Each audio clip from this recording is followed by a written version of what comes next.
Yeah, Mikey Hill showing no problem with this hill as he climbs up to the top. And there he is. It looks as if that bike has a little bit more travel than his competitor, and I think that gave him a huge advantage getting up that mountain. He was going up against Jason Samuelson, and there's plenty of different classes out here today. Right now it's a 16 rider bracket here in the hooligan category. Win, you move on.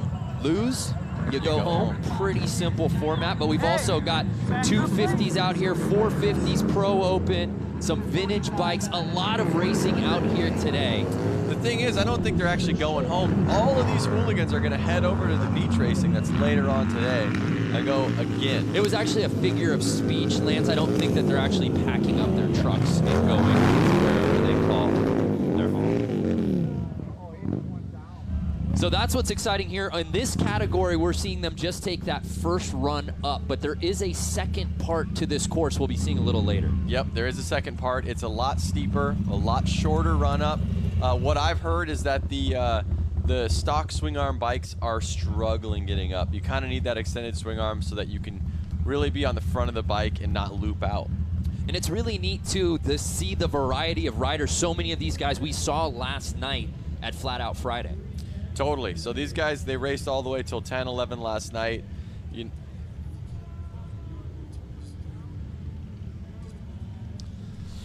Well, it's not just Lance and I out here in the booth. The third member of our team, Diana Dahlgren, is fighting the conditions out on the course. Diana, how is it out there? You know what? The drizzle is starting to come down, so I'm actually going to go ahead and put my hood on. Hopefully it'll save me for a little bit. But you're wondering, why haven't we started the next heat? That's because Mark Hill, the last person to go up, he actually slid down the back side of the hill. The track crew is out there right now trying to get him up so that we can get this course reset and going right now. Let's go racing. Yeah, you called it. So here we go. 3X taking on 19X.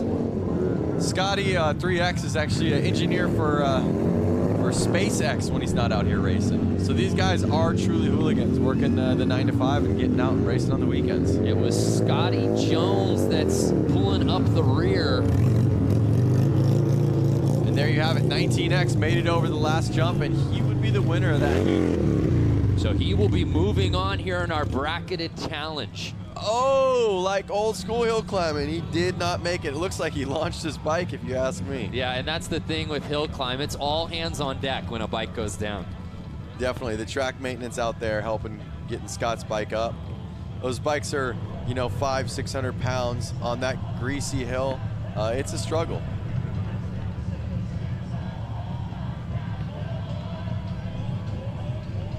Guys, you know what? As the drizzle starts to come down, let's talk about these dirt conditions. I'm going to run you through this.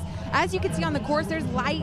You can see the dirt looking a little bit lighter, and then you're going to see patches that look very heavy. You guys, you might as well hop on a snowboard and start shredding the mud, because you literally will slip and slide down this hill. These bikes running with tires that are meant for a flat track are going to have some severe difficulties making it up this hill. We're going to see a lot of guys wiping out here. Great point to be made, and right there, both feet off the pegs, slipping and sliding up the mud. And it looks like Mishler is going to take the win. You know, no, you know what? I think it matters when you pass. You're right. When you pass that jump, so.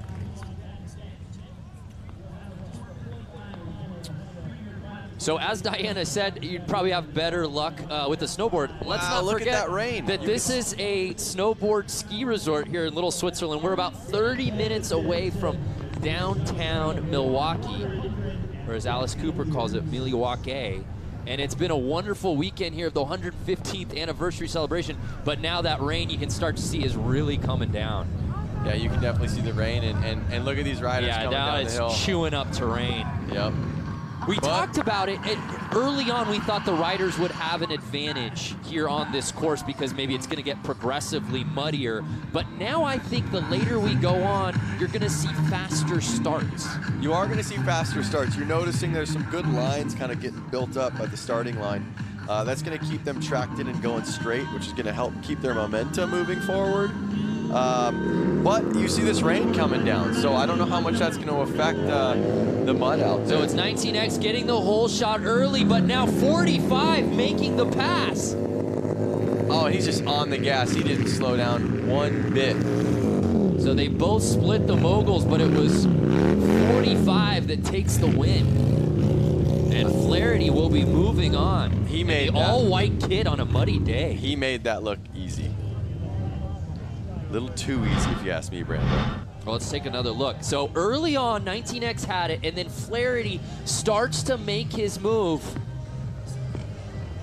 It's really that launch that's really doing it, Brando, because if you notice, JJ did not hesitate over that second jump, which kept his momentum moving forward, which kept his traction up, and he was able to get right up that hill. Hey, Diana, I know you're out there right now. At least on screen, it looks like the rain is really starting to come down. Oh, yeah, it's really starting to come down. Umbrellas are out, hoods are on. Some of these racers are choosing to not start where the rut is. They're actually getting onto the grass top so that they can get better traction. So, I mean, you guys, with this downfall, we're about to see some carnage. Yeah, we are. So Hollis, 142. Leaving no doubt about it. So Louders makes the pass and gets the win. Incredible, Lance.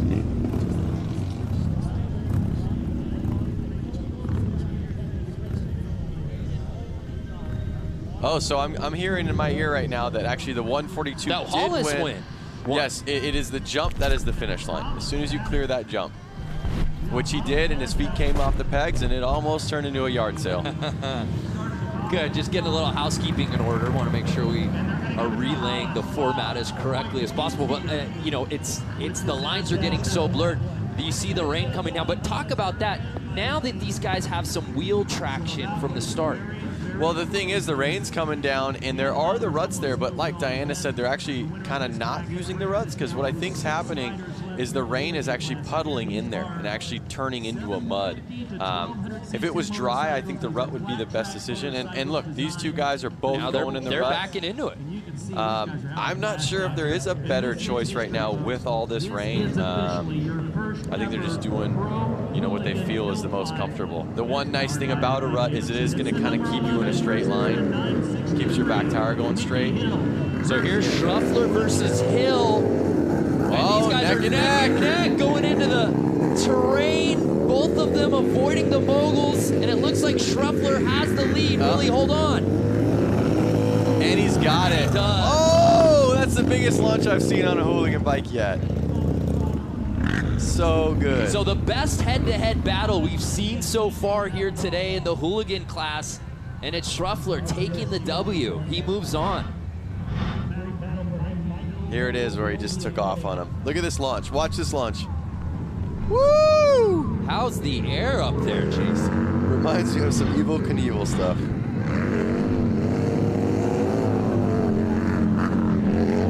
JJ just launching that second jump. Having no problem with this course. He really looks like the one to beat in the hooligan class lanes. And you know what's surprising is his suspension. Oh, his suspension looks actually the lowest to the ground. But he does not hesitate to launch any of those jumps. And you can see that that second jump, he launches it, and that's really giving him the advantage against the other riders. I'm wondering who's going to pick that up, or who's a little scared to take that on. So we just continue to move on here at a torrid pace in our head-to-head matchup. Again, we started with 16 riders, and we're splitting it down to see who will reign supreme here in our hooligan head-to-head class. But again, we're just getting started here with the Harley Hill Climb today. Still plenty of racing going to be taking place. Brando, you and I had the opportunity of jumping on that ski lift, and we were kind of wishing that we could have announced it from the lift. We were lobbying with our producer to let us actually call the entire day from the lift, just kind of going up and down. Getting different angles. They said we do not have the capability. And I said, okay, well, there's always 2019. Let's get ahead of it, guys. Yep, let's get ahead of it. What a view, though. And you see they get up. You're not allowed to take it down. A guy up there, his name fails me, kind of hooked it up and let us ride down on the lift. Yep. So these guys coming up, they actually have to slide back down the hill. Yeah. They don't even give you a sled or a saucer or anything. You just literally have to sit down on your backside and ride down the hill.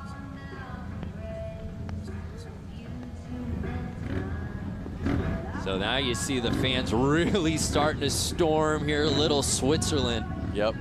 That's a great view right there. Look at the parking lot full. I'd like to be at that lodge right now. Thank God we took an Uber here. We wouldn't have been able to find a spot. Yep. I'd prefer a nice little chili bowl in that Uber, in the lodge. chalet? Yeah. You're a lodge guy, huh, at the resort? Thank you. Yeah. Look at all the ruts lined up right there. 1, 2, 3, 4, 5, 6 lines. So there you see Hollis on the right, 142. He laid this course to waste on his previous run. Watch this second jump. This really decides who's kind of winning. Yeah. And there we go, number 142 with the win. Hey, Diana, as the conditions seem to worsen, it seems like these guys are having fewer and fewer troubles out on the course. How's it going down there? Well, we have the best of the best now, you guys. We're down to the last 3 riders. 142 just won against the number 11 Scheffler. But now what's going to happen is number 11 is going to face the 45 of JJ Flaherty. Ooh. So basically, whoever loses right now against Scheffler has already taken 3rd. So now we're going to find out who gets 2nd and 1st. Oh my goodness, so this is the one we've all been waiting for. Thank you, Diana. This is it for the win here in the hooligan class. As we said, that 45 bike, JJ Flaherty, has probably been the most impressive out here today. Yep, again, watch him on the second jump. He will launch it without letting off the gas, and I really think that's what's gonna take him to the top. And it should be noted, he's been on that side for all of his races here in the brackets. He must have qualified first, so that kind of gives him first gate pick. And with first gate pick, you get to pick possibly the best line.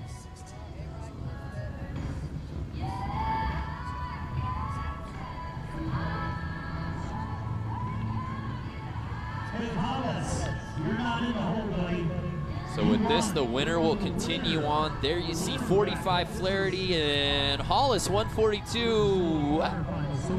Now notice Flaherty, he's actually wiping his goggles to try to be able to see. Now you see him shrugging his shoulders.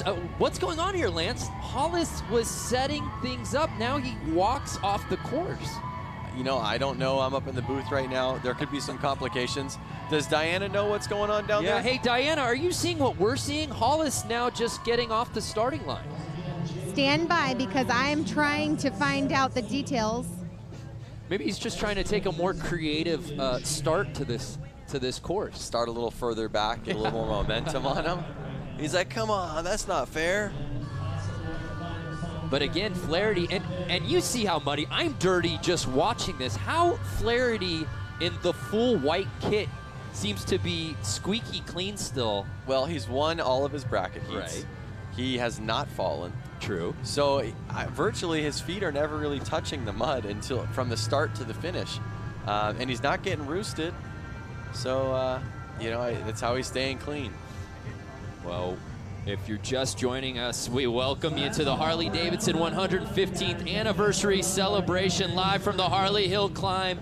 Diana Dahlgren, what's going on down there? Yeah, just getting an update from this scoring tent here. So 142, who was lined up, he just won that round. He actually needs to race in the next bracket. The loser of that round, which was the number 11 of Scheffler, he's coming over, going to line up right now. He's going against JJ Flaherty. Then the winner of this bracket goes on to race 142. Oh, okay. Nice. So for the gold. Wow. Okay, so Hollis said, guys, I'm already pre-qualified. Yeah. Don't make me go head-to-head against Flaherty right now. So now Flaherty has to, you know, work his arms out a little bit more, work his bike out a little bit more.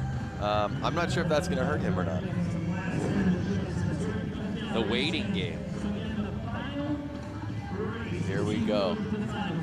They're lining up. The bike's warm.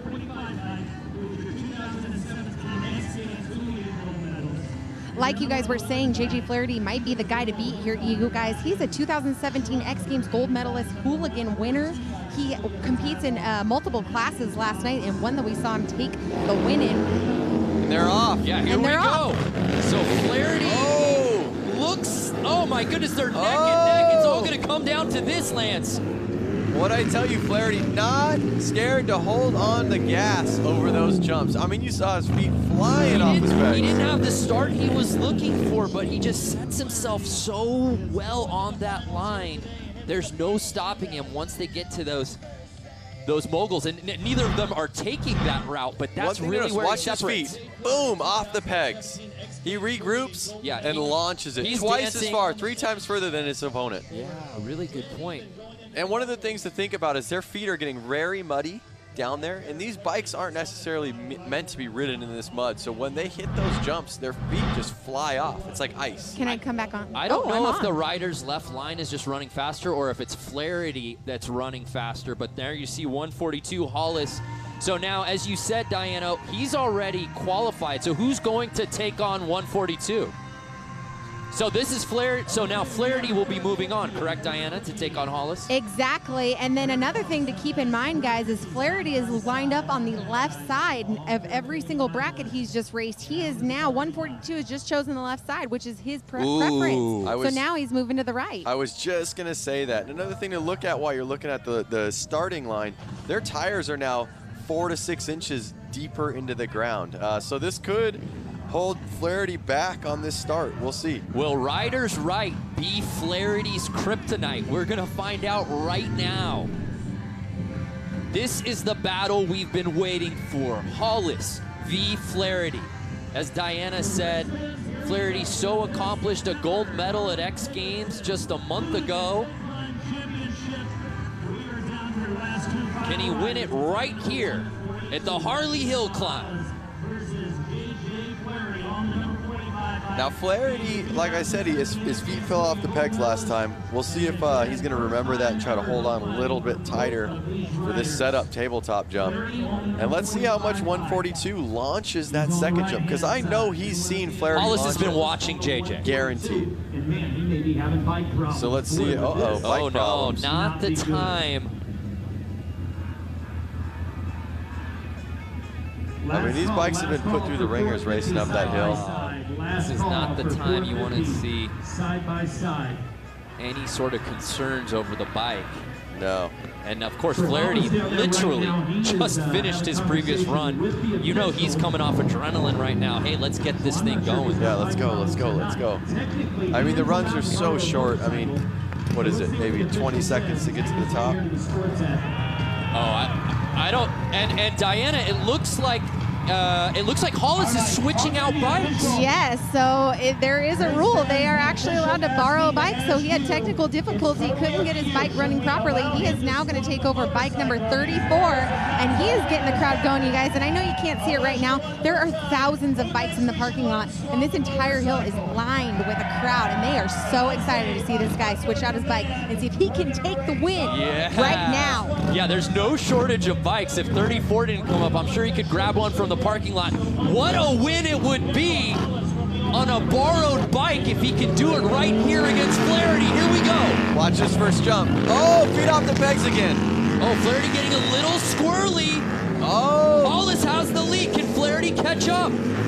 Notice Hollis launched the jump that time further than I've seen him do it all day. And Hollis on the borrowed bike takes the win. That's just an incredible story. What a moment. Mere seconds before the final race set to begin against JJ Flaherty, who we thought was the favorite to win this thing outright. Hollis has bike issues, has to borrow number 34, and wins it. Such an incredible deal. And to be the rider of the 34 bike down at the bottom, you got to be pretty proud knowing that your beast can make it up there. What a moment. And that's really what this hooligan circuit is all about, Lance. No, it's all about friendship. I mean, you saw them at the top high-fiving each other. They're both stoked they made it to the final round. They're both stoked they made it even to the top of the mountain. Yeah, absolutely. So it's Hollis with the win. Let's head down to Diana, who's with the man of the hour. Diana. Congratulations, the number 142, but he is on the 34 bike. He just took the win with a sudden change in the game plan. You went from 142 to 34 for the gold round. Yeah, I don't know what happened. The bike was running great for the last run, and then went to line it up, and it just won't fire at all. I don't know. It must be something electrical or something. Maybe something to do with the rain, because it was like the ignition was gone. So you just took bragging rights at the 115th anniversary. What does this show the rest of the hooligan class about you and what you've got to do on hill climb? Well, I came from a motocross background, so it just shows all the hooligans that if you ride a lot, it doesn't matter what kind of riding you do. You can jump on a hooligan bike and you can haul ass. And so it's a lot of fun, and I would greatly, greatly tell people to jump on a hooligan, get a Harley or whatever. It's cool, it's fun, and like we do all these one-off events. It's great, and just have a lot of fun. Congratulations to the 142, Daniel Hollis. You want to say one more thing? Yeah, can I just say thanks to my sponsors, Milwaukee Harley, Fuel Cafe, Blue Moon Customs, WFO Racing Online, Von Zipper.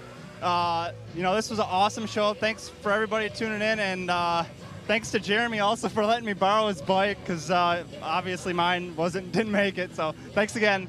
Pure talent here, guys. The 142, 115th Harley-Davidson anniversary. He takes bragging rights. So it's Daniel Hollis. I wonder if we call that a split win technicality with Jeremy Hobus, the 34 plate. So if you're just joining us, to kind of give you a scene of place, last night was Flat Out Friday in downtown Milwaukee proper. Right now, as you can see on our beautiful map, we're at the hill climb, a little further north, a little further east. But our day's just beginning, Lance, because we're going to be hitting the beach later this afternoon. I'm excited to go to the beach. The beach racing is Trog, and it is something that is very, very historic in the motorcycle racing world. So just like that, we move on to a different category. It's the 250 Pro timed event, and these riders get to go front and backside of the course, Lance. Yeah, so we got to see some of the backside course during practice, and we haven't shown it live yet. It's a lot steeper. It's a very short run-up, and I saw a couple guys on these bikes not able to make it up. So here we go. Do these guys have extended swing arms? I can't see from this view, but kind of looks like it. Yep.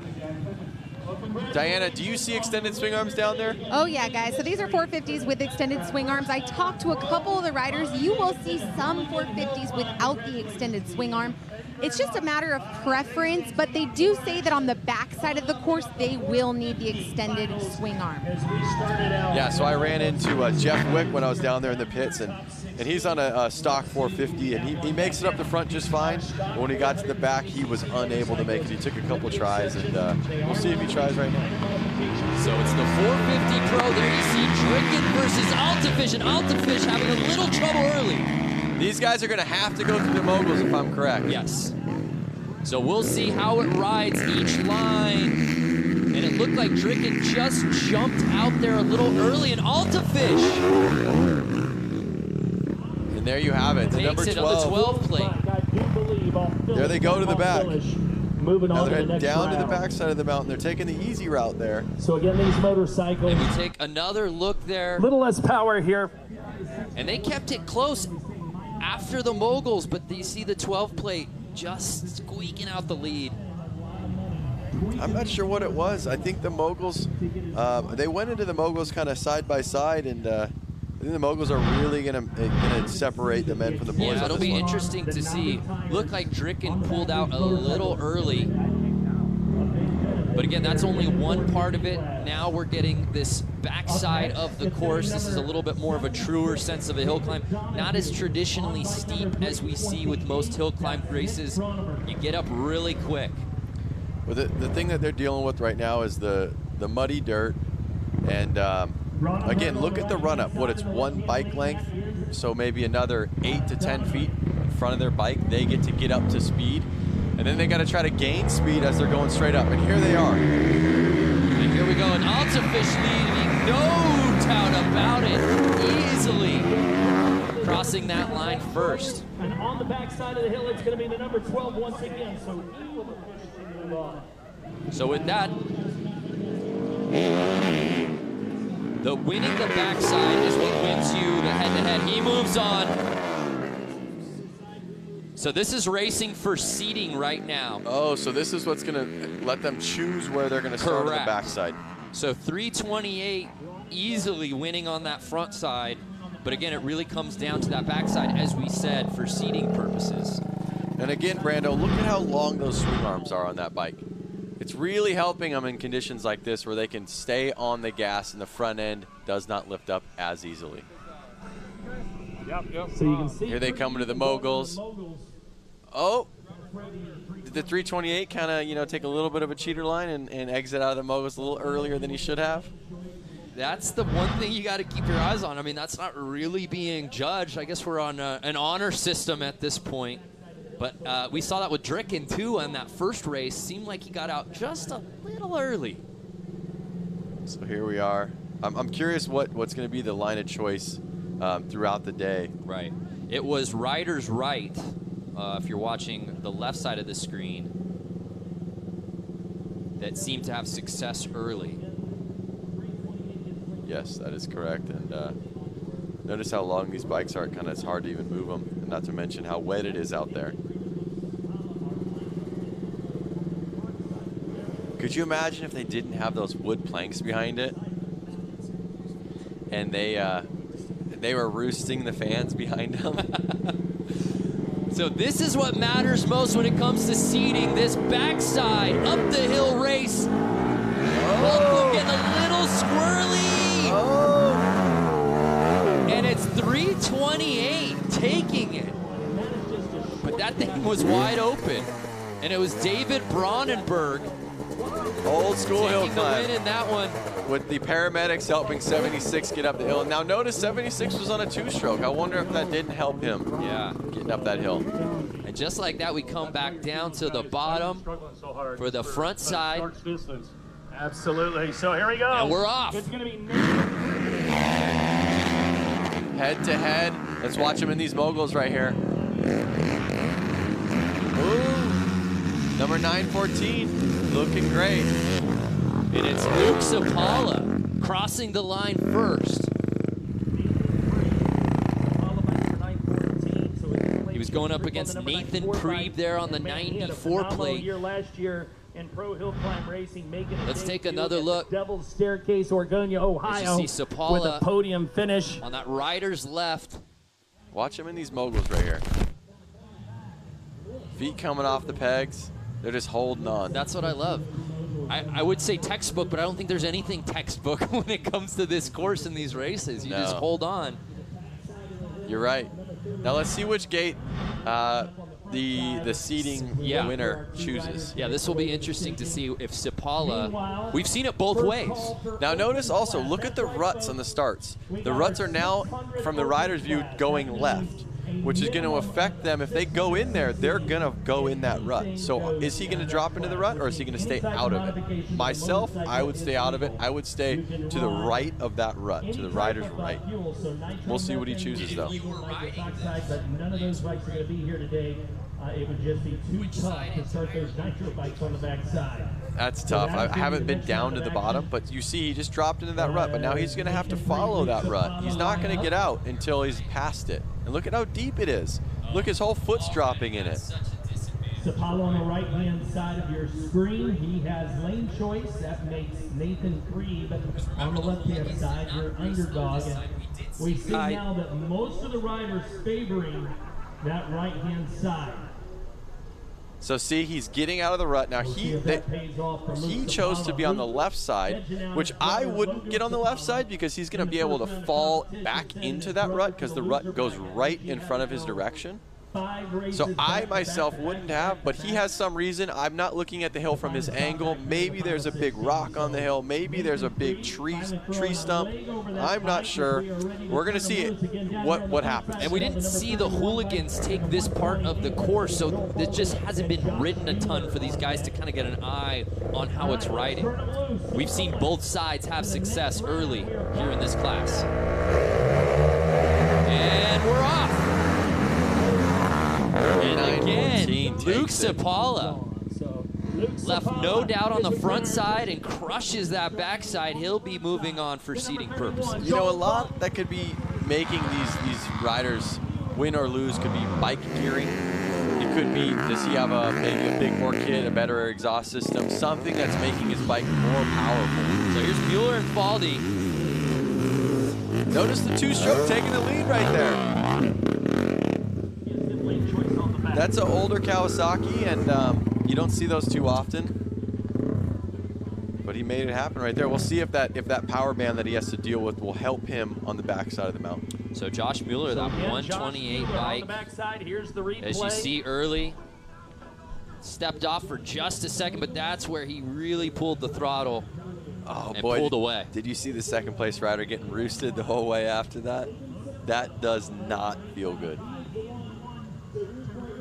Imagine BB shooting you as you're trying to also ride your motorcycle. No thank you, but he's still got one other side to race, so we'll see which side Mueller chooses. Again, like I said, watch the two-stroke. This bike has a way different power band. It could be faster. It looks like a 500 maybe. It could be a 250. I'm not 100% sure. I'm not down there. And then we don't even know the size bike of this one. Could be a built 450. Well, guys, you know, Josh Mueller has some extensive hill climb experience. I mean, don't kid yourself by the looks of that bike. It has a lot of raw power. That bike is the same one that was at X Games Aspen earlier this year. We did a feature with him and Harley-Davidson for the snow hill climb. And, yeah, I mean, he is a guy to beat here today. That's a really good point, Diana. You know what? Anytime we have a question, why aren't we going down to Diana? I don't know. Why aren't we? I'm sorry, Diana. So here we go. Wow, I love that angle from the bottom. With the upset is going to move on. He looks back at Josh Mueller. So you think it was the two-stroke, four-stroke thing that kind of helped choose the winner? Yeah, and on that side, no doubt about it. So Logan Sapala taking on Andy Heineke. 430. 450 pro class. 430 taking on, I guess, Sapala's plate number. Oh my goodness. Wow, that was the cleanest I've seen through the moguls. Look at the lead he has. Oh my. Look at the lead.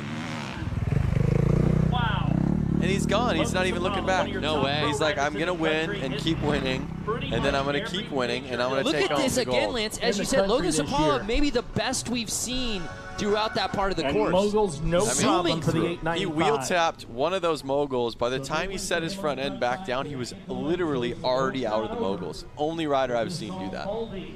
With an upset on that backside, let's see. So after Luke Sapala looking so good in his heat, Logan just laying that front side to waste. He's dropping in the rut, and again, look at how low his tire is in that rut. That's, what does that look like, 7-8 inches? At least. And like I said, once they get in that rut, they just have to follow it, really.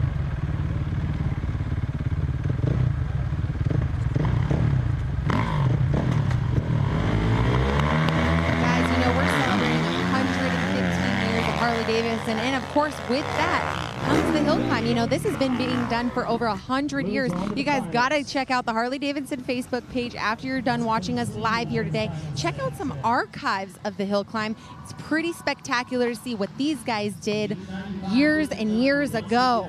Yeah, absolutely. One of the oldest things we've seen here in this country. And Lance, you and I got to go check out the Harley-Davidson Museum yesterday. That was amazing. Yep, and I mean, to think at the technology that these guys are riding on right now with the suspension and the engines and the power and the gear that they're wearing. Back in the day, it was, you know, a leather helmet. It was a bike with no suspension and chains on the tires to try to make it up a hill. Back when you were riding as a kid. Yeah, back in the early 90s. But again, it's just incredible how far this sport has come, and it's just a tradition. But it always pays homage to the roots. That's what I love. Always. Even as the tech advances, the bikes advance, this is still one that will never go away. Nick Bronnenberg taking on Matt Altafilish, excuse me. Both of these guys looked good earlier in seeding. Altafilish showed no issues in our first runs of the day in this class. Here it is. Let's watch the moguls. And Matt making it look easy. Getting to the top. So after 11 less than ideal start. He finished that race the way he was hoping, taking the lead. Now he'll get to choose which side here on the second half of the ride. Are we seeing something yet? Are we seeing the riders in the back when they go to the backside? Are they choosing a left or right, or has it kind of just been every rider's been very different? Yeah, I don't see one side being favored or one clearly ahead of the other. Diana, are you seeing that on this backside of the course, one particular line advantageous to another? Yeah, you know what? Earlier when you guys were talking about it, as the riders come down, I've heard a little hearsay about the left line on the backside being the favorable one. The right, apparently, the rut is so deep that you're kind of caught in it for the first 15 feet or so. But I mean, it's all about a preference. Some guys do really well in the ruts, whereas other guys don't prefer it. Yep. Yeah, that's true. And notice this right here, number 12 is actually not in the big rut. He's just a foot over to the left of it. So he chose the right line, but not being in the rut. And it's interesting because 12, Matt, was actually, in his previous race, was on the other side. He was on rider's left when he took the win. Well, this race right here is what really counts. Absolutely.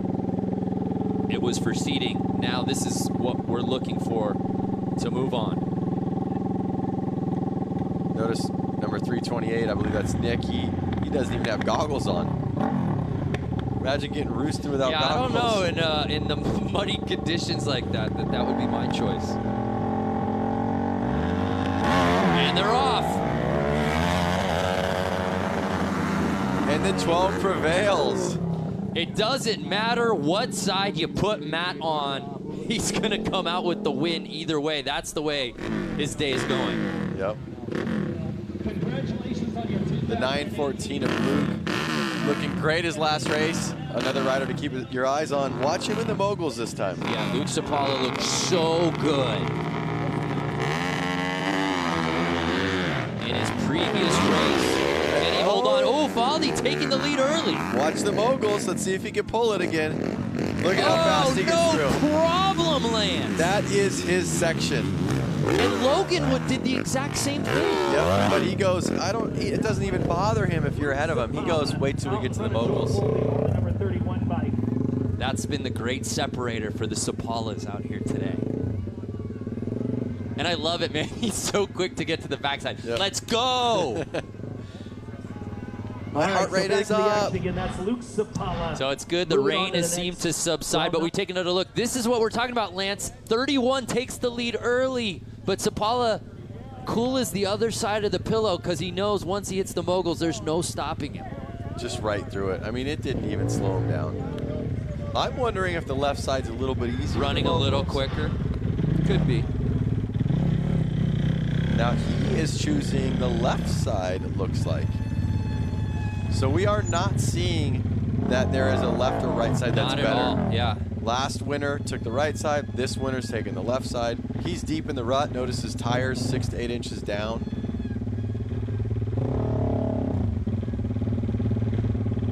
He's finding neutral right now. Let's see what gear they click into. Are they running this up in first or are they running this up in second? Looks like he's trying to keep neutral, but he just clicked up maybe second gear. Starting off in second on the gas. Yeah. They're just staying in second the whole time. Sapala easily taking the win there in second gear.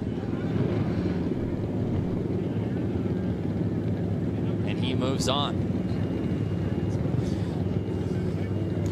So with that, Sapala moving on. Diana, how's the energy down there with these riders coming back down, riders lining up? Well, you know what? All I got to say is the umbrellas are popping out because the rain's coming back. And another thing to go over the bracket system. So it's going to be just like how we had with the hooligans. There's going to be two guys that go up against each other. The loser of that first round is going to race the second round. And then the winner of that round will go against the first round's winner.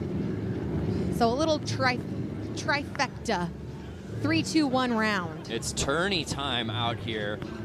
Wow. As you see Mount Altafesh. So he's back on there, the 12 plate.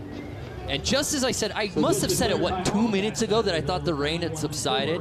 No. Wisconsin had other plans. I thought we were here for the summer. It's Labor Day weekend. But still, it's been an amazing weekend. We're obviously out here at Little Switzerland today. We were in downtown Milwaukee yesterday for Flat Out Friday. People coming from all over the world for Harley-Davidson 115th anniversary celebration. We flew here, but I feel like we're missing out. We should have figured out how to get bikes here, huh? We should have, that's for sure. One thing I'd like to point out is notice motorcycle riding is very a eye sport. It's just you out there, right? But all of these riders have a team behind them. Notice the man helping him with his umbrella, holding his goggles. You have a whole support team helping you keep your bike dialed in, keeping you ready to race, so you can just focus on your racing. 100%. We, not me. So this is one we've been waiting for. Altafish versus Sapala. Both have looked so good on this course here today. Uh-oh, rain's coming down hard. And notice, 914's on the right side. Is he going to be able to do the moguls like he has been? Oh, threw him nicely. And he takes the lead. It doesn't matter what side you put Luke Sapala on. He's going to come out victorious, Lance. He has those moguls dialed. He is not scared to stay on the gas when he approaches them. Diana, it just seems like Sapala has had no problem whether he's on the left, whether he's on the right. Even if he doesn't take the whole shot, it's all about the moguls where he seems to be taking the lead. Is that what it looks like down there? Well, the funny thing is, you just said without him getting the whole shot, that's exactly right. It looked like he got tripped up on his gear right off the start. So I was a little shocked when he took it through the wind, but the mogul section is definitely where he's going to capitalize on taking this front hill round. So both of these guys have looked really good on the backside, so I'm looking forward to this one, Lance. Yep. Notice that Luke chooses the left side in the rut. And that's what he chose last time, if you recall. Yep. So he's in neutral right now. Notice the tether on his arm. That tether on his arm is an instant shutoff, so if he gets separated from the bike is not going to take off without him. Something that you would normally see on, let's say, a jet ski. You're gonna have a bad time. Yep. And here we go. And Sapala, it looks like it was a come from behind. I thought Altafish might have had the lead early. 9:14, your final. But it was Sapala that moves past him. He has definitely shown that he's the king of this hill. Now I'm starting to hear the rain. You guys, I don't know if you realize this, but 895, he's already lined up. That is Sapala. And then we have the 914 of Sapala about to line up against him. You know, are we going to see brothers going head-to-head here? I was just going to say, did I hear Sapala? Are we seeing double out here today? Yes, that's exactly what we're seeing. Is Sapala and Sapala going to be in the final round? So this is the round for third place, if I'm correct. Yes. Correct. So we still have a Sapala, and then, so Matt has to go against another Sapala. Not Altafish goes, are you kidding me? I lose to Luke Sapala, now you got to make me go up against Logan? Yes, and exactly right here. So if Logan takes this win, we're going to be seeing a brother standoff here. Ooh. We saw Venus versus Serena yesterday at the U.S. Open. It is a weekend for siblings in sports. Could we see Sapala v. Sapala? Matt Altafish says, I might have something to say about that. We'll see if Matt can regroup and get through those moguls a little faster this time. For those of you watching live on Facebook right now and all of our channels, make sure you give us a comment. Let us know what you're thinking so far about the hill climb. Over 100 years, 115-year anniversary here that's going down. Here we go. And it looks like Sapala takes the early lead, and it's the moguls where he's really pushed past the competition, and it's more of the same Logan Sapala. Diana, I just, when you said that, I popped onto Facebook. Even though I'm watching it live right here, I popped onto Facebook just to check it out. I'm seeing people from all around the world watching this. Yeah, we love to hear where people are from. Yep, Tana Holm all the way from Finland. Right now, we are streaming on thousands of channels live, guys. I mean, across the globe right now, they are watching the 115th Harley-Davidson anniversary. Yeah, that is the power of Harley-Davidson. Holler at us. We're not kidding. Give us a shout. Tell us where you're watching from, and we'll show you some love here on the broadcast here today. Yep, I'm seeing Camille all the way from Ireland. What's up, Camille? Luis Gonzalez, I am here. You are here in Little Switzerland. All right, Luis. I like that. Goose Bay, Newfoundland, Canada, Derek Cleary. Keith Wenrick in Mesa, Arizona, we see you. I want to know out of these guys watching right now, what bike would they ride? What bike would you rip up this mountain? Tell me right now. So here we go. It's the backside between Altafish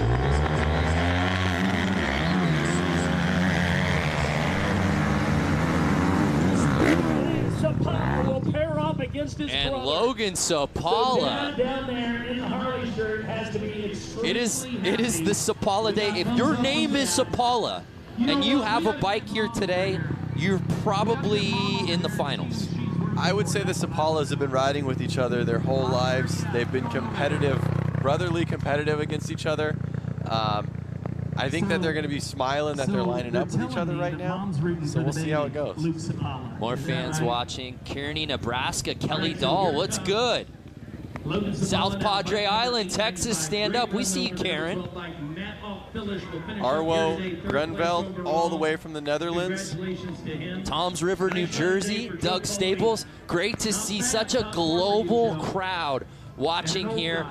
And we've got brother v. brother. This is that storybook ending to that 450 class. Logan versus Luke. Who's gonna take it, Lance? Oh! Here's the mogul section. Head to head. Oh my goodness! Head to head. Oh, it's a photo finish, Lance. Wow, I can't even tell you who won right now.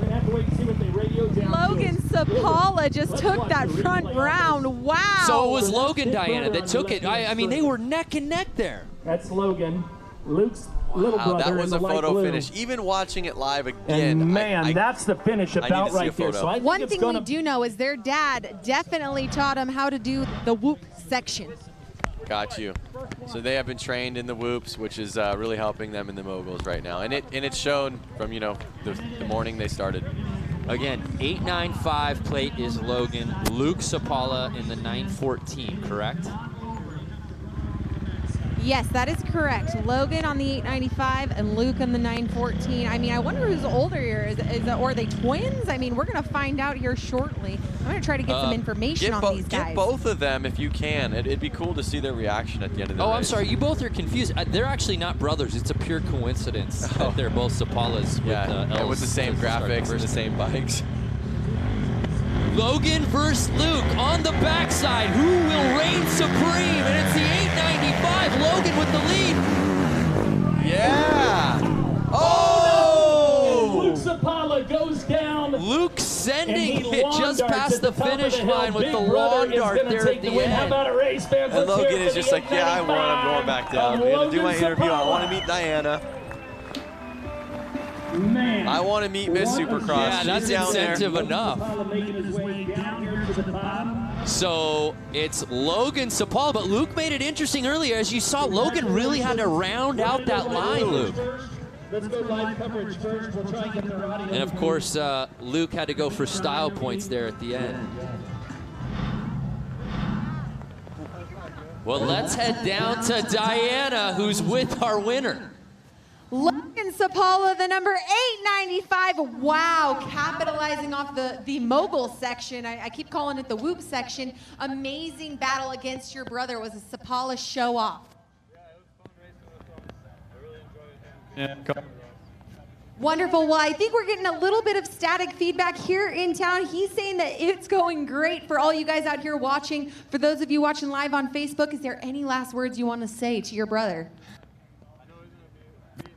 Pretty soon, so I'm going to enjoy it while I can. Okay, well, congratulations, Sapala brothers. I'm going to let you go the number 895. Let's see if we can get, I'm going to see if we can get Luke.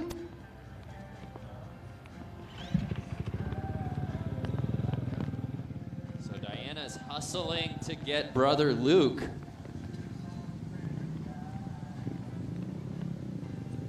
Luke Sapala, amazing racing all morning.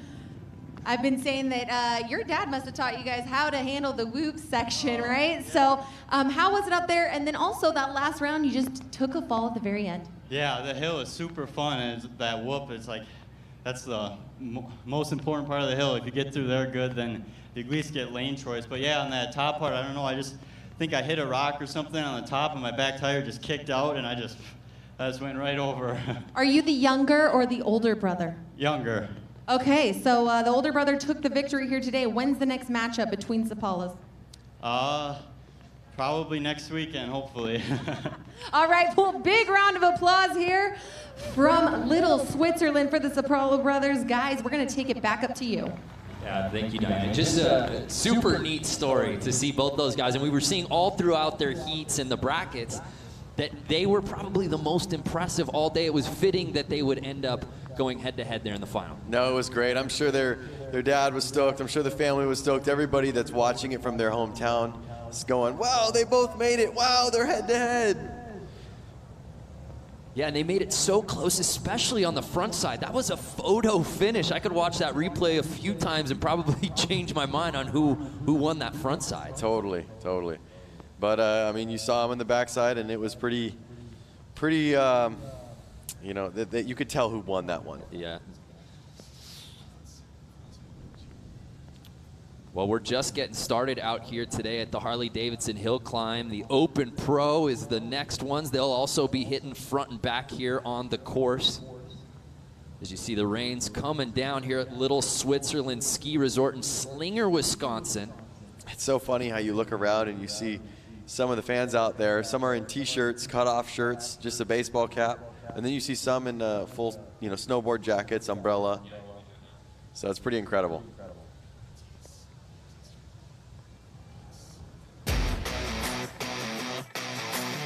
Years ago, two men, William Harley and Arthur Davidson, had a simple idea: attach a motor to a bike.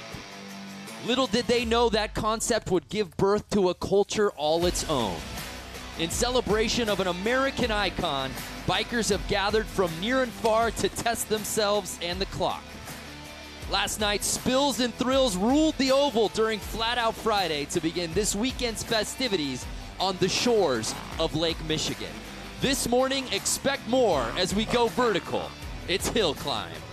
Then, with no time to catch your breath, speed meets sand at the beach brawl, something the racing community hasn't seen in a century. So to borrow the immortal words of Steppenwolf, it's time to get your motor running for the Harley-Davidson 115th.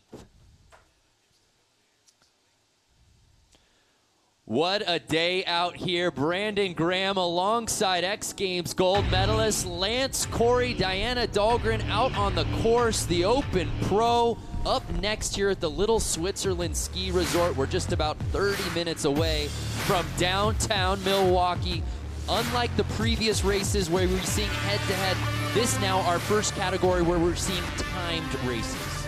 So timed races will be interesting because they're going to be able to choose any location on that mogul section. So there's not going to be an advantage or disadvantage on, oh, I got stuck on the right side, oh, I got stuck on the left side. They're going to have a wide open course, no one roosting them. The course is all theirs. Take the front side, take the back side, and we figure out the times from there. Of course, the rain has steadily been coming down all day. And you know the guys who are racing in this category, that being the Open Pro, have been keeping an eye on, obviously, the hooligans earlier this morning in the 450 class. But for more on these guys and what's in store, let's head down to Diana. You guys, the rain has started to come down heavily. With that is going to be coming some very slippery mud here. It's sticking to everyone's boots, a couple inches worth on these tires. With the Pro class, you're going to see some studded tires. It's going to add traction so that they can get up this hill as fast as possible for these timed runs. Yeah, that's a really good point. We didn't see that in the previous classes with the studded tires. Now we're getting that out here today. Now it looks like it's a Sapala again. And I wonder if he put studded tires on his bike, or is he going to ride the same bike? Interesting. Logan Sapala, who took the win in the 450 class just minutes ago, is now getting timed in the Open Pro event. And again, if you're just joining us, thank you so much for watching. And we want to hear from you. This is just as much your show as it is ours. What do you guys want to see? What type of access Who do you want Diana Dahlgren to talk to? Let us know. Let us know where you're watching from. We love the international field of watchers out here today. Will take the win. They definitely have to maintain each section. So Logan Sapala, who's perhaps ridden this course better than anyone we've seen out here today with the previous classes, will be really interesting to see, Lance, what he does, realizing he's not necessarily going head-to-head right now. Yep. Notice how much the rain is coming down. I wonder if the Sapalas are going to be a little exhausted after the last couple of heats they had to do, and if these other riders that are fresh, are they going to come in with more stamina? Are they going to be ready? Or is it actually going to be a disadvantage because they haven't been riding the track all day? Combined time, front and back side. And the neat part about this community is that it's all hands on deck. So many of these guys riding out here today at the hill climb. We also saw last night at Flat Out Friday some of these guys we've seen at the hooligan races, whether it be their own circuit or even at X Games Minneapolis. Yep, that's one thing about motocross racing is you are just all over the map, riding in different states, different locations, and it really brings everybody together. Now, I wonder for Logan Sapala, as we said, is he going to be a little winded? After that win, you're kind of riding off of adrenaline. Now that stopped. Yep. Gets a little colder, letting the rain hit you. I think he's ready to, like, let's go. Yeah, he's been outside this whole time. He's been getting wet, you know, his arms, his gloves. His whole gear set is soaking wet, which is not going to help him. That's slip and sliding on the bike. Looking at our fans watching, Rodney Holm, aloha from Hawaii. Hopefully the weather's a little better over there. Indian Springs, Texas, Kevin Vincent, we see you. Longview, Washington, Rick Harper. So keep watching us all day long. Again, it's Harley Hill Climb right now. We've got the battle at the beach later this afternoon. Excited for that one too. Don't go anywhere. Harley-Davidson giving you unparalleled action and access all day long. I just have a guy right here saying, Mike Smith wanted to say what's up to me, so I want to say, hey, what's up, Mike Smith? Yeah, what's up to Lance and Thrashin'? Okay. Monterey, California, Joseph Camacho. Jeffrey Steegman representing the Ohio. Yep. And again, Scotland in the house, Roger Foote. I wonder all these places. Let us know. Is it raining like this where you live? Yeah, what's the weather like? Because I know a couple people were saying that they're from California, and I know it's not raining there. But one thing I just saw is Corey Sanko from Scranton, PA. Oh my gosh, Dunder Mifflin! Dunder Mifflin, dude. Dunder Mifflin, this is Corey. I saw Scranton and couldn't. Because you can't help yourself. So we're having some, we're figuring some stuff out on the scoring tent. That's why you're seeing the delay. While we do that, though, let's check in with Diana Dahlgren, who caught up with some people, I believe, earlier this week in town in Milwaukee. Let's check that out. Here at the Harley-Davidson Museum, it's a constant festival, a revolving door of thousands of people who share a common passion and a common philosophy. I'm sure you get the same answer from everybody. Freedom, you're out there in the air. I mean, there's nothing inhibiting you, or you can feel the road, you can feel the wind. To be a biker, you have to be resilient and willing to be flexible. You have to have a sense of adventure to be able to enjoy Harleys like you're supposed to. To be a biker, you have to be free. It gives you the freedom to go out and do the things you want to do. Something you really have to do. It's not something you can explain, really. It's a part of just the whole camaraderie, the family. You get on one, you kind of forget what your problems are, you forget what you've done all day. It's just a matter of realizing what you've got and enjoying it. To be a biker, you have to be someone who loves to ride. I mean, that's the reason we do it. Something just kind of hits you here. It's just the rumble. I just love it. I get tears in my eyes thinking about this one. It's a way of life. It's something I've been doing for 52 years. And once you get on a bike, it's so free. It's just a freedom that it's hard to describe unless you do it. Freedom, camaraderie, way of life. There's no better way to describe it. Really cool that Diana was able to connect with some of the fans outside the museum. And we've seen it all weekend long, Lance. Everybody that we meet, it's just everyone's here for a reason, and they're all having the time of their lives. That's totally it. There's so many parties going on right now. There's parties at the museum, parties right here, parties all over town. We can't even get into our hotel lobby because it's blocked with bikes. Yep, streets are blocked off, bikes are parked everywhere. And there's so many people in the hotel that I actually got trapped in an elevator for more than 5 minutes. Diana, I don't know what is up with you and getting trapped in elevators. I don't want to air old stories, but I believe you got trapped in an elevator at X Games about a month ago too, right? Yes, I did. We made a sports center the next morning because there was 3 Olympic gold medalists on the elevator with me. We were trapped for about an hour, just short of an hour and a half. Oh, that's my nightmare. But the thing that you told me last night was there was 3 gold medalists and like 15 more people, so 20 of you in there. Yes, there was about 20 of us in an elevator. I wonder why the elevator got stuck. We're getting off the rails, though. If you're watching, you're checking out the Harley-Davidson hill climb from Little Switzerland Ski Resort here in Slinger, Wisconsin. Brandon Graham and Lance Corey in the booth, and the fantastic, the incomparable Diana Dahlgren just bearing out the conditions out on the course. And Diana, how is the rain? Is it still coming down? Any sort of clearance out there yet?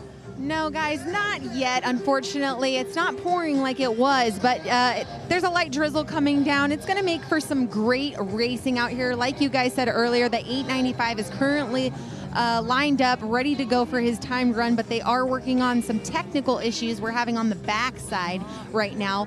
But you know what? This is just a wonderful celebration. Like I said earlier, the parking lot has thousands of Harley-Davidsons. Loads of people have driven 30 miles north of downtown Milwaukee to come up here to check out the Harley-Davidson hill climb. And like we've been saying all morning long, is that this is a century-long event. This is what Harley-Davidson was built off of. This was one of the first sports that they came out here in the early 1910s. And the museum in downtown Milwaukee shows some amazing things depicting a hill climb 100 years ago. And if you don't have a dirt bike to get up the hill, there's always the chairlift. My favorite route. Actually, no, I do want to ride up that hill. Well, there's no shortage of bikes, Lance. If you want to take a break from the booth, you can get out there. So you can handle this? Look at this, huh? Will any of these work? Oh, man, I'd love to ride that gray Battleship CVO right there. How about you guys watching out there on Facebook? Any particular Harley out there catching your eye? There's a lot of bikes out there. Jake Berg, send it already. We're getting there, Jake. I promise you we're getting there. The thing that's cool about being on a bike, and the reason why I love it, is if you're here on a bike, you're getting anywhere you want to go. Yeah. You're in a car, you're getting jammed up. Well, that was why you kept hearing it time and time again in that feature where Diana went and met with some of those lovely riders outside the Harley-Davidson Museum. Freedom was a word that kept getting used over and over again. It might sound cliche, but there's no truer sense when you talk about jumping on a bike. You're right. So while as we continue to wait here with some of the scoring things getting worked out, let's head down to Diana, who's with 895. Yes, I'm down here with the Sapala brother, and I was just thinking what a great idea it would be to go over some of the features on this bike to show you guys what is going to be racing up this hill. So, Logan, right? There's 2 of you. I get you confused. So let's go over your motorcycle. Tell us what the key differences are for this class versus the hill. Yeah, these are totally custom frames that are hand-built. Like, this one was hand-built by my dad and Mike Bronk. And just bike motor out of a BR 1125 or a Buell 1125. Then we put a 1190 big bore kit in it. Custom tunes, custom exhaust, custom airbox. I mean, pretty much every part of them besides the suspension is 100% custom. Is this type going to play a key role in the traction getting up there? Yeah, definitely. Like a paddle tire right now would be really skaty because the ground is so hard and slippery. So I went with a knobby. It should get a little better hook, but not quite as good as the metal. So where are you and your family from? Ellsworth, Wisconsin. It's about 45 minutes east of the Twin Cities in Minnesota. Okay, so it wasn't that far of a drive. We have some of your competitors who've driven, you know, from Arizona, California. Is hill climb very prominent here in Wisconsin? Yeah, right where I live is about the strongest amateur district or amateur scene that hill climbing has, and they're all really fast guys. And this is exactly why we didn't take the win in the class before this one. So we're going to get ready to get these things going. I'm going to get you suited and booted so that we can take off. Guys, that was the key difference, is hopefully you heard all that from down here, and we're going to get ready to go racing. Yeah, thank you, Diana. So, as Logan said, this is no accident.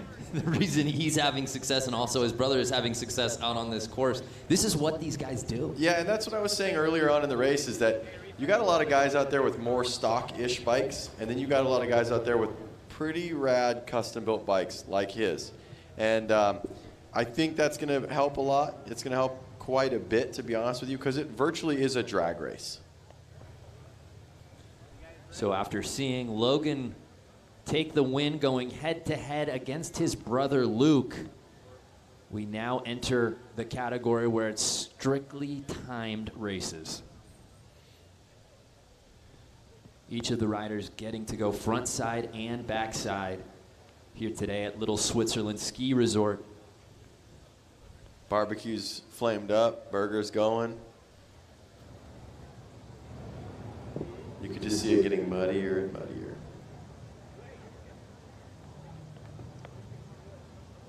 Brando, what do you think? You think you can make it up the hill? No doubt about it, partner. Are you challenging me? Not a challenge, more just, you know. You know what? Here's what we're going to do. We don't have bikes. And while we wait for this, maybe we can put the headsets down. Why don't we just run up this thing? On our feet. No, I was thinking doing handstands up there. Yes, on our feet. Okay. I mean, it's a timed run. We don't even have to go head to head. I'll take the chairlift. That's your all right, here our bike started up. I think we're ready to roll. So after that wait, Logan Sapala ready to kick things off here in the Open Pro timed event. Oh, wait a second. This is a different bike than he was on before. You're right. Way louder. You hear that? Yeah, this thing's purring. And I know he just... And here he goes. He's had no problem with this course in the head-to-head. Will we see more of the same here in the timed portion? So he slows down quite a bit because it's such a powerful bike and the engine's probably so heavy that he didn't want to carry too much momentum into it. So a 13.589. So it's a combined time between the front and back side. He goes 13.589 on the front side. As you said, having to square this thing up and go right down the middle. Probably slower in the mogul section than we've seen him all day. Yep. Again, the thing is he's setting the mark right now. He's the first rider to set a time, so we're not even sure is a 13.5. Yeah, we have no idea to give sort of a frame of reference of what that means. But I think given Logan's prowess in hill climbs, his experience in this circuit, the fact that he's doing it right now, to me that feels like probably a pretty good leader of the clubhouse type of time.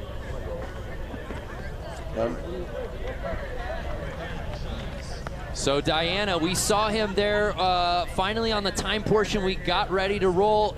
Is he on a different bike now, Diana? Oh yes, like we heard earlier when I was talking to him about his bike, this is a completely different bike, built, I mean, from the nuts and bolts all the way up to the top of the engine.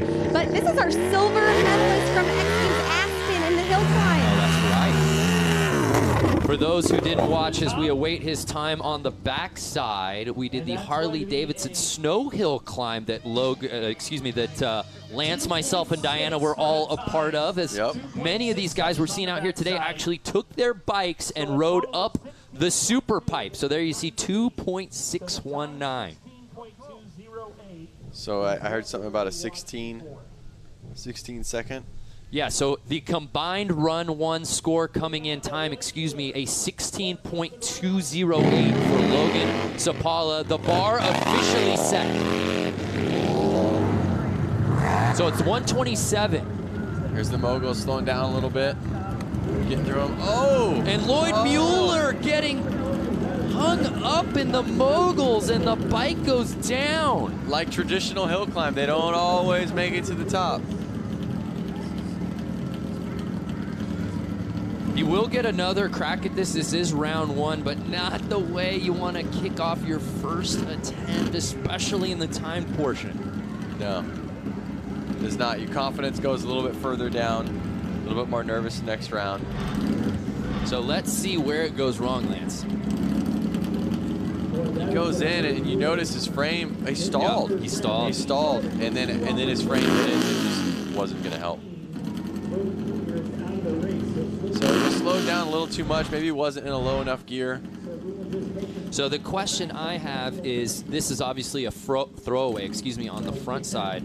When this occurs, do you even bother about the backside, or do you just wait for that second attempt? I would say that your time's already basically null and void, and really no point in wasting. You'd have to ride to the top, so no point, point wasting the energy getting there and having a time that doesn't really. Mueller's asking, well, can you just count my backside? I think that might be a pretty decent time to beat. Yeah. So here's Logan Peterson out of River Falls, Wisconsin. Again, Logan Sapala with that 16.28 combined time. Setting the mark. Is who is to beat early on. Now this bike looks a little bit more traditional. It does. Diana, from where you are, can you see what kind of bike that is? Yeah, I mean, it is customized, guys. The engine does look different than what the Kawasaki. That definitely does not look like a stock 450 Kawasaki motor. Huge swing arm. I mean, fender in the rear. I mean, and I don't know if you guys can hear it from where you're at, but this motor is very deep in sound and very unique. Just as you started to talk, it sounds like you started it up. You can hear it. And now that we're getting a closer look at it, yes, that is definitely a bigger engine, definitely a long swing arm. See, you're getting a good view down there. Yes, I am. You guys are missing out on all the fun down here. Yeah, Diana, I don't know why you're complaining about the conditions. You have the best seat in the house. You guys, I've been snowboarding on the mud the whole day. Mudboarding. Mudboarding. Looks like the rain's calmed down a little bit. I don't see it in the screen as much. How is it for you down there?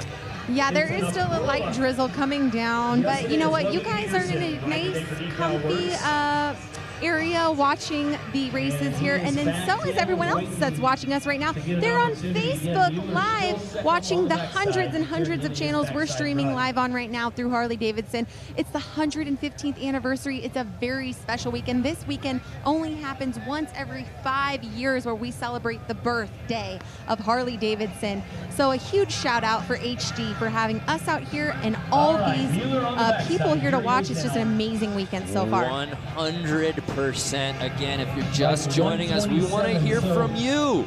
Now notice he went to the backside of the hill, so he is going to hit the backside. I'm not sure if he took the chairlift up there. So Mueller is taking the backside. Okay, so interesting. I will say we'll get to the competitors list eventually, but it is truly a family affair out here in this pro open time class. So I'm not sure how they're going to score that, if he's doing it just for practice so that when he comes around again. So I am getting note right now from our scoring and research department. They are giving him a run one time of 60 seconds. So even though he will get another chance, in order to complete this backside, basically if you do not finish that front side run, for whatever reason you drop the bike or can't complete it, you're getting to 60 seconds. So now you're tacking on to 60 seconds on that backside. That's what's going on with Mueller. That makes sense, because if another rider doesn't make it up, there's something to kind of judge in who's actually getting last place. So we've got 2 Muellers out here today, 2 Louders, and 3 Sapalas racing in this list. He had a misshift right there. And he's off. Nice run. I'm not sure. Oh, they gave him a 2.7. So 2.7. Now remember, Logan Sapala put down a 2.619 on the backside. So he's a little bit behind right now. Logan obviously setting a pretty high standard. So with that 60 automatic on the front end, that gives him a total combined run time of 62.792. But we move on to Logan Peterson in the number 16 bike. Switzerland Ski Resort. the epicenter for hill climb racing today. And I'll tell you, I love the rain. It just, man, it just feels good out AJ here. Harnack, less talking, more riding. Say no more, AJ. We're just going to lay out. Mark Peeler, what's up from North Carolina? I'm liking seeing these happy birthday comments. Medina saying happy birthday, Zandra saying happy birthday. Definitely happy birthday to Harley-Davidson. Can you imagine starting a brand and leaving a legacy like this for 115 years, and it's going to keep going? Such a heritage brand. We were talking about it off air yesterday. He's off. Here we go. Logan Peterson on his first run. Here's the moguls. Let's see how he does. He gets through him though. Back on the gas. So we'll see what that front end time comes in for the 16 bike Logan Peterson. And it's a 17.279, I'm being told. As Kirk Mueller lines up out of So a little more than a second slower than what we saw out of Logan Sapala. And you know what's kind of cool is the diversity of motorcycles that you see out here. Michael Crowell, hello from sunny SoCal. We'll be there soon. Hey, Terry A. Martinson, hello from Norway. What's up? So now he's walking the bike down. It's getting so muddy down there that he's feeling more confident, you know, pushing it down. So a 17.279 on the front side. That's going to put him quite a bit behind Logan. Already, that's 4 seconds slower than what Logan did on the front side. That's actually slower than Logan's combined run time. Yep. And he's still got another side to go. Hey guys, I'm not sure what this, I'm gonna actually end up finding out about it, but there are charge up stations down here next to all these bikes. And when 16 was about to take off earlier, it looked like his dad was giving the bike a charge, possibly to start it. Lance, would you know anything about that? Yeah, so these engines are so powerful that, so big that they don't have kick starts on them, and I believe they also don't have electric starts. So they actually need a machine that'll come up and start the bike for them. And you can see one right there on a dolly, that red dolly. That actually starts their bike up for him. So I think that right now he's a little worried he doesn't want his bike to stall, otherwise he could be kind of stuck at the bottom of that mountain without that starter that you're talking about. Yes, that's exactly what I was seeing. Okay, great. So yes, his dad did just start him up down here. And like you just said, they are going to want to avoid that for any kind of race delays as the rain starts to absolutely pour down here. I was just going to say, it is really coming down now. Look at the tires caked with mud. They look like mud balloon tires right now. And again, that rut's even deeper than it's ever been.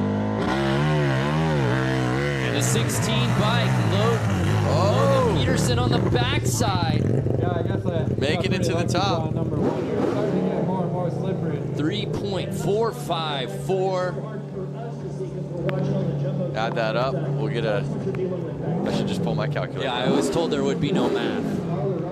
So that comes out to a 20.738. So still Logan Sapala, leader of the clubhouse. Keep those comments coming. But the 49 by Kurt Mueller launches it right through the... Oh! No! Tank slapping. So he gets through the moguls and then gets squirrely right out of the exit. Let's see how that did on his time, but I will tell you what, he was not scared going into the moguls. 15 seconds to get up the hill. Again. Logan Sapala still leading that 13.589 on that front end. No one's been able to touch him there. Kirk Mueller could have made it interesting had he not had trouble out of the mogul section. I see somebody antagonizing me on Facebook saying, Brady says, I see how it is you guys don't want to read my comments because my last name is too intimidating. All right, Brady, let's give it a shot. Brady Brishagella. How'd we do? Let me try it. Brady Brishagella. Shout out guys from Australia, Adam Newton. Seen a lot of people watching from Michigan. Love that. Pittsburgh, PA. Trisha, what's good? Keep the comments coming all day long. We're going to be giving you action from the hill and, of course, from the beach a little later this afternoon. Lance and I are really excited to get out there. Definitely. I want to see some comments. I want some questions. Ask us about some answers that we need to do. So here's Mueller on the backside, and he shows no problem there, getting up real quick. Interesting to see. Hey, I was saying, I think you and I go to the beach. Should Diana stay here and do the sidelines for the beach races from the rain out here? You and I work great as a team, and she works great by herself, and she could probably handle Diana, it. why don't you stick around the hill, and Lance and I will go to the beach a little later. You know what? That sounds like you guys are excluding me from our family festivities today, and I don't like that. I'm hopping on the helicopter with you as soon as these races are done, and we're going to fly down to the beach. So here's Louis Louders, and it should be noted, I'm waiting on Mueller's back time, but I heard it might have been even faster than Logan Sapala. Louders right there. He took it very mellow through the moguls. His bike, you could tell it was fast. He was hauling butt going up, but as soon as he got to those moguls, it definitely slowed him down. Check it out right here. Comes up to the moguls, puts his feet down a little bit, has to slow down. Kept the bike running. We saw the Louders brothers in Aspen. Yes, we did. The X Games Aspen back in late January. They're at a West Bend Harley-Davidson, which is actually a local Harley shop to the area. Rich Luciano, my 5 wives and 23 kids in Utah love this.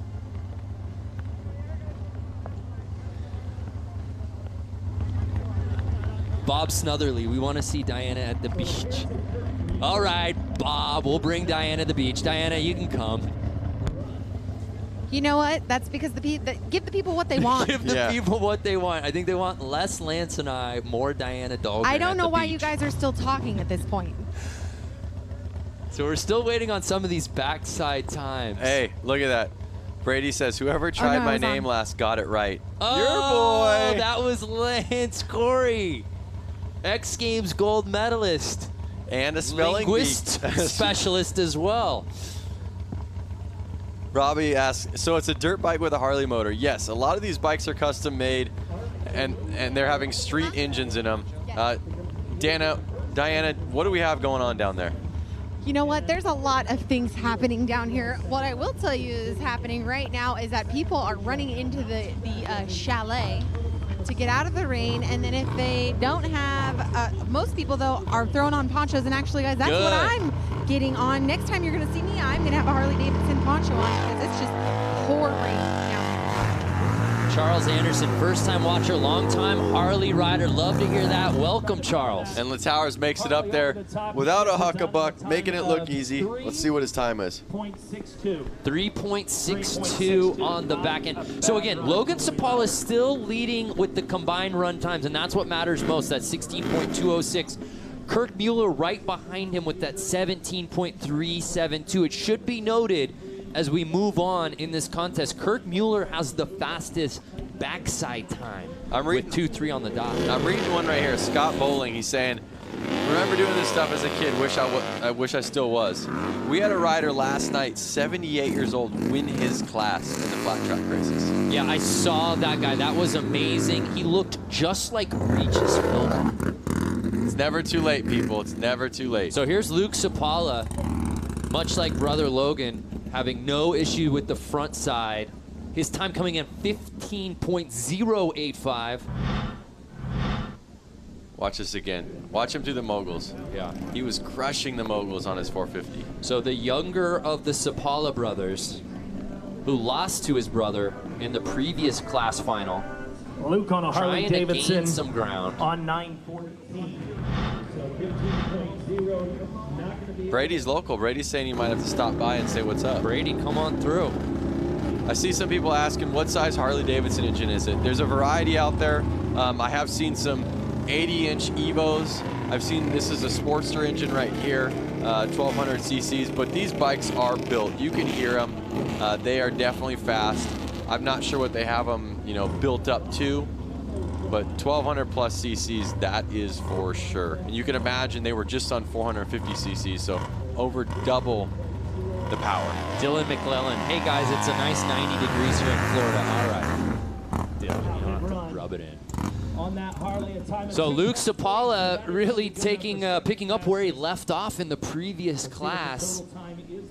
That backside time actually beating older brother, a 2.391. Still a second slower, though, when you combine his front time score. But again, the Sapalas really the ones to watch. And there you see the rain coming down. We move on, though. Dan Louders. Oh! Just like old school hill climb. All or nothing right there with Dan Louders. And Dan got shook. Let's hope that Dan's all right. I can see that he's breathing, and I think he's just laying there in awe. Yeah, I no think he might be, on. No, let's watch this right here. Oh! Yeah, he goes definitely got the wind knocked out of him right hard there. on the wrists, and hopefully he's just mud angeling down there. He's up on his feet. That's good to see. So right there, Dan's got a Evo Harley-Davidson engine in it. Something that was built more in the 90s. But I have seen that bike, and it is definitely built. Woo! That bike took him for a ride. Lonnie Richter, the brothers own the hill today. Yeah, there's no doubt about that. Sapala's looking so good out here. So with that, of course, Louders unable to finish the front side. He'll get that 60 seconds automatically tacked on for his front end run time, and he'll get a crack at that backside. Hill support right there to get Dan off the mountain. You can see their shirts starting to soak.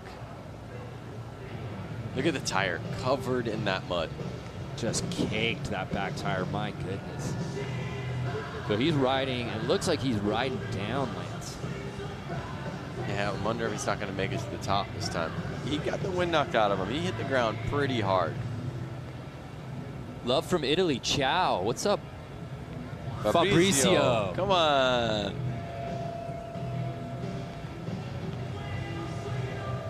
My man Brando about put his face in my phone to try to read that. I mean, to be fair, we don't have a laptop open. We're watching from your very small iPhone that's in front of your face. I'm sure a lot of people are watching. That's why I was mispronouncing our buddy's name, Brady's name. I just couldn't see the font.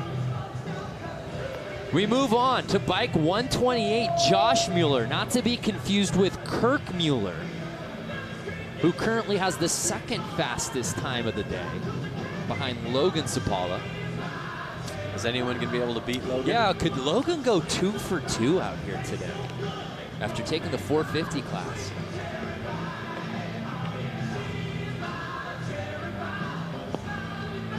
Joello Olivio, guys, come to Puerto Rico. Like Lance and I? Because we'll do it. Look at him start the bike. So he had that machine that... Yeah, this is what Diana was asking about. That just started the bike, and you heard it just like right there. It was gnarly.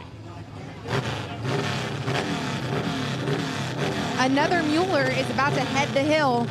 I don't know if you guys can see me, maybe out your little window, but I am fully ponchoed out right now. Oh my gosh, yeah, we can't see you on screen, but I just looked out the window of our booth, and you've got a fluorescent poncho on, and he's holding on. Whoa! Take it easy, take it easy. Oh, misshift. Let's get it into gear. Lance, he was flying to start that run out, just holding on for dear life. Every obstacle had his feet flailing. Yeah, pin it to win it. Brian P. O'Connor couldn't have said it better. 20.324. But man, he made it interesting right as he started that mogul section. Yep. Watch this. Feet come off the pegs. Off the pegs, off to the side. Oh my goodness. Can we just shout out to Cliff White right now? I snow skied Little Switzerland, which is where we are right now, while in high school from 64 to 68. Loved every run. We're talking 54 years ago, Cliff was out here. on 2 planks, putting it down in Little Switzerland. On 2 planks. I wonder if he ever imagined that 50 years later he'd be watching Harley-Davidsons rip up this mountain. Cliff White, God bless you for watching, man. So 128. Josh Mueller trying to take on this backside after posting a 20.324 on the front end. Getting questions here. How many different classes are there? Right now we're in the Open Pro. Of course, we had the 450s earlier. There was the Hooligans to kick off the morning. So this course has seen a lot of bikes on it here today.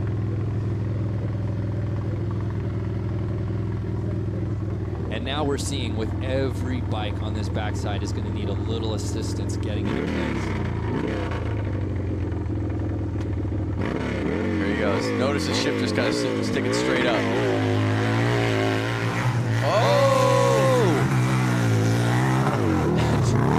Opted for a little bit more of the scenic route as he goes left, but is able to hold on. That's the ruts actually kind of pushing him to the side, so he must have dropped into somebody else's rut that he wasn't ready for. Kind of bucked his bike out. He stayed on the bike though, stayed on the gas, and he made it to the top. So I know that slowed him down quite a bit though. Yeah, so still a decent combined score for Josh Mueller, 24.109. Again though, Logan Sapala is still in the lead. Now notice this bike right here. It's kind of a morph between a sport bike and a dirt bike.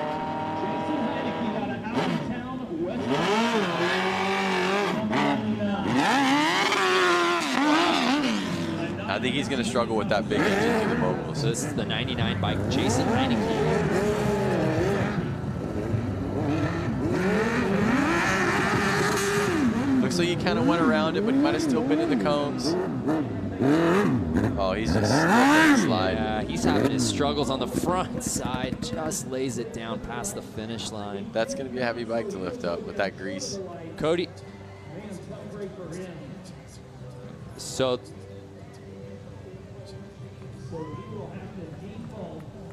Cody Pearson with the comment, just started watching. Have you made mention of the amazing downhill mountain biking that Little Switzerland has to offer? I would love to do that, especially this muddy mess. Watch some of this downhill. Look at that back tire, Lance. It's a chocolate donut right now to me. Looks pretty good, huh? Hungry now. Yeah, I know, me too. So I wonder if he's going to try to make it to the back. The time, I believe, is still running. It looks like he'll probably end up accepting a 60-second on that. And he'll probably get a max out time for the rear unless he goes back up. I'm not sure.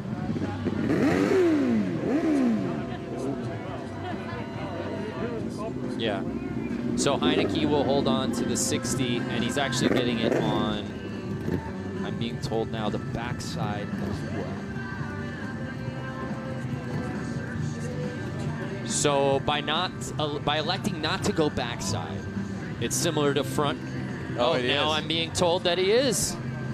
So is he gonna take the chairlift up, Brando? Bring his bike up. Yeah, bring the bike up. Like a downhill mountain bike. Like a mountain bike. Yeah. All right, looks like he's taking the other side. I said, hey, give me a run with no moguls. I got no problem with it. Yep. You guys, as Jason just passed me heading back up the hill to go to the backside, his tire is nearly flat. So I'm not sure if that's from, you know, jumping these jumps with how heavy their bikes are, or if he let the air out of the tire because he'll be able to get more traction with how slippery it is currently. Well, one of the things you're saying about that is they definitely let the air out of their tires to get more traction. Right. You are correct, but when you let that much air out of your tires, you have a higher risk of pinching your tube and having your tire go flat. So it doesn't help sometimes in situations like this if he hits a sharp edge, and he could have gone flat. I'm not sure. Yeah, the tire is nearly flat. I mean, there was barely any air in it. So as we move on to the next racer, number 60, I mean, his tire is not looking anywhere near Jason's. Yeah, Jason, we'll see how he does here. He definitely was not getting the traction unit at the front, but was that because of all the jumps and the moguls? And there you see Dan Dricken on the front side, the 60 plate. And if you're just joining us, thank you so much for watching. It's the Harley Hill Climb as part of the Harley-Davidson 115th anniversary celebration coming to you from Little Switzerland Ski Resort. Just about 30-minute drive from downtown Milwaukee.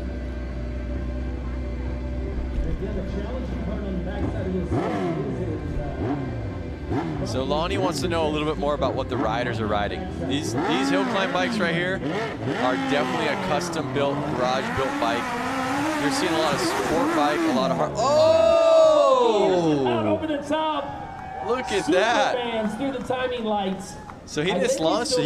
He said this time, I'm making it to the top. I'm getting the time. Heineke letting it fly like it's Pastrana throwing his bike into the bay. Yep. Amazingly enough, though, Lance, that time coming in at under 3 seconds. So actually a pretty solid backside score nonetheless. Yep. Well, like I was saying before, I wanted to talk about the bikes. We had a lot of people asking about it. Well, go ahead. These are definitely homemade bikes. This looks like they're morphing dirt bikes. And this bike right here that we're watching is a Harley-Davidson engine. They want bikes with more power than you've ever seen on a dirt bike, longer than a dirt bike. They're trying to get a long wheelbase with suspension of a dirt bike so that they can get up through these obstacles. So it's really a morph, and they're making stuff to kind of get up the best they can. So 99 getting out of the way, opening it up for Dan Tricken, ready to drop in for his first run out here today. So he's ripping up there with a Sportster engine. See how he gets through those moguls. Look how long that swing arm is. Oh, just fine. Yeah, showing no problem. It was a cautious approach getting into it. And he makes it look like cakewalk. And after seeing a couple of 60s, Dan Tricken puts down the 20.318 on the first half. We'll see what he does with this bike on the backside.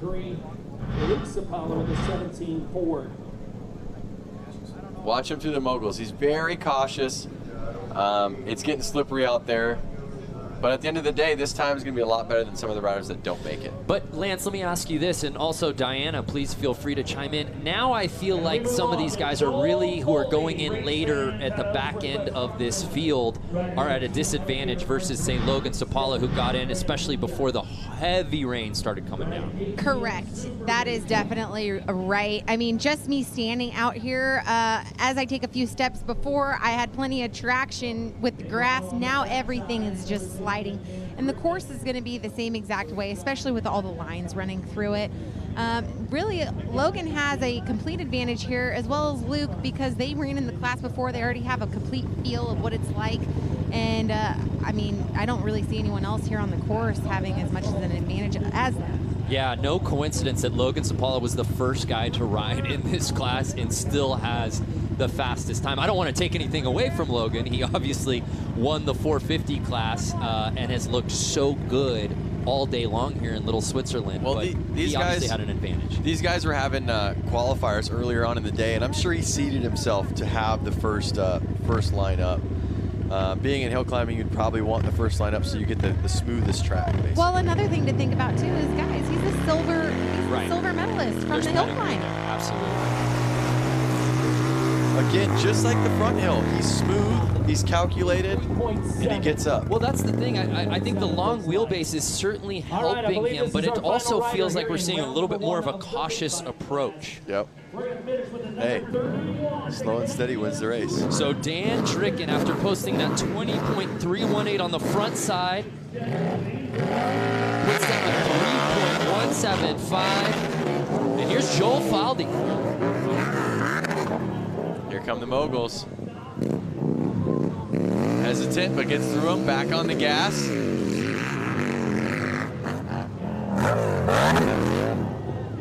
Nice. Making it look easy. Oh, and that Making was a fun. great first time run. 15.663 for Joel. One of the faster times we've seen. We'll see if you're on the front. We'll see if he can stay on the podium with that on the backside. Holding. Running the Jerry Zimmy watching. Come on, Joel. We've got a Joel fan out there riding that 31 plate.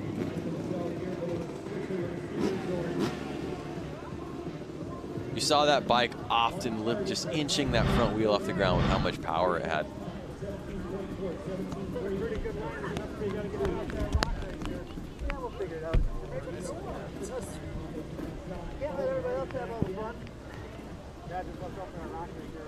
So 15.663 on the front, and now he's going to go up and secure his position with his time on the back side of the hill. Fans are cheering him on. He's revving up, clicks it into second. On the gas. Oh, and this is a great run, Lance. Launching with style at the top. 2.5. Oh my goodness. I don't know if it's good enough for a top 3. I don't know that that's going to get him into the top 3. Of course, Kirk Mueller had that 2.3. 18.224, yeah, so that puts him just outside of the top 3. That's the 4th fastest combined time we've seen out here today. But my goodness, he zoomed up that backside. He's not going to be happy with that. He's going to come down. He's going to realize he was only a second off of a podium position. He's got a second chance at this. I'm pretty sure he's going to hang it out there more on the second run.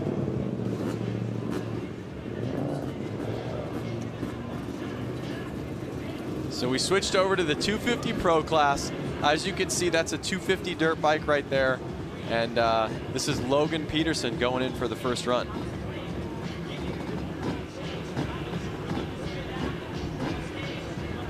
Brando, what do you want to know about this bike versus the bikes that were just up there? Yeah, well, just the 250 class versus the